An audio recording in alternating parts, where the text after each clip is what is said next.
Team India playing a cricket match in Pakistan? The mere mention of this proposal is enough to elicit disbelief and incredulity.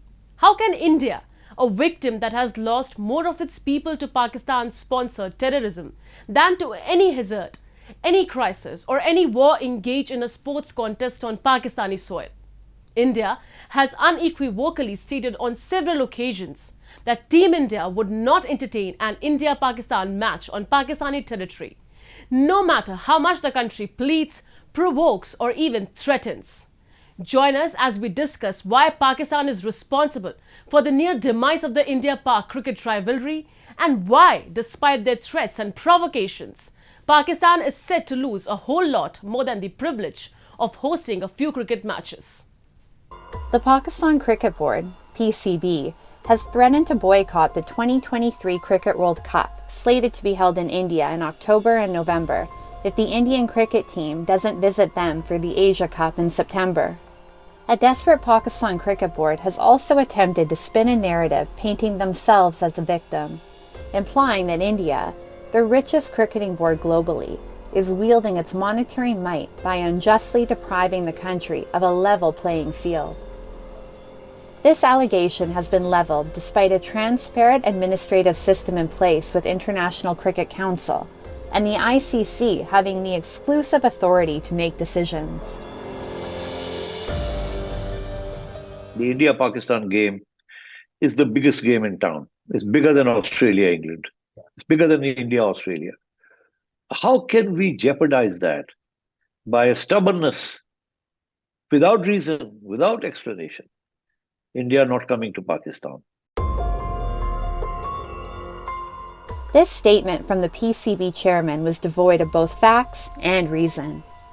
Firstly, India has, on several occasions, said that it is Pakistan's unrelenting support of terrorism that compelled India to sever almost all trade, cultural, and have minimum diplomatic ties with Pakistan.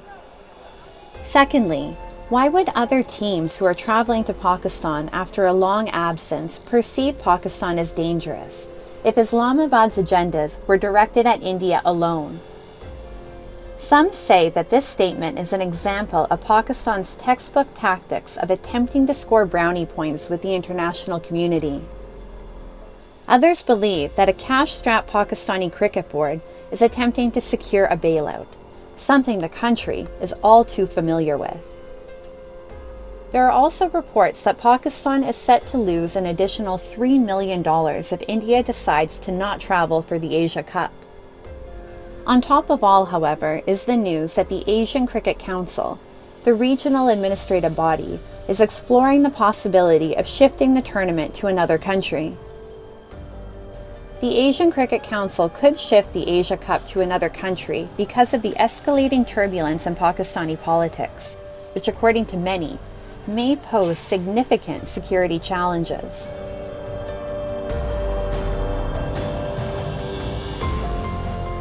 Well, Pakistan is a lost cause. When the Sri Lankan team had gone there was bombing at the airport and then again at the stadium. Although we had a team from England going there and playing a series. But then it definitely is. Look at the turmoil that's happening at the moment because of Imran Khan. So there's a lot of uncertainty. And hence Pakistan is in it's in shambles. The entire country is bankrupt. I mean, leave alone talking about the Pakistan Cricket Board. Instead of blaming others, in particular India, as is their pattern, Pakistan must be introspective and acknowledge that the current situation is the direct consequence of Pakistan's prolonged policy of providing platforms to terrorism. Pakistan, however, has not learned from past mistakes. The country is still one of the most unsafe places in the world to organize an international event. There seems to always be a number of incidents that continually undermine public safety in Pakistan. With Pakistan's track record, how could an Indian team feel secure enough to venture into Pakistani territory? Indian Foreign Minister Dr. Jaishankar had categorically said during the recent SCO summit that India cannot establish a relationship with those who support terrorism. Victims of terrorism do not sit together with perpetrators of terrorism to discuss terrorism. Victims of terrorism defend themselves, counter acts of terrorism, they call it out, they delegitimize it, and that is exactly what is happening. When evaluating India's decision, be it from an ethical standpoint, through the considerations of public sentiment and national security, or simply assessing its symbolic significance, a resolute and unambiguous no has been and should be the only response. All Pakistan is left to stare at in this situation is yet another beatdown, this time involving more than just their cricket board.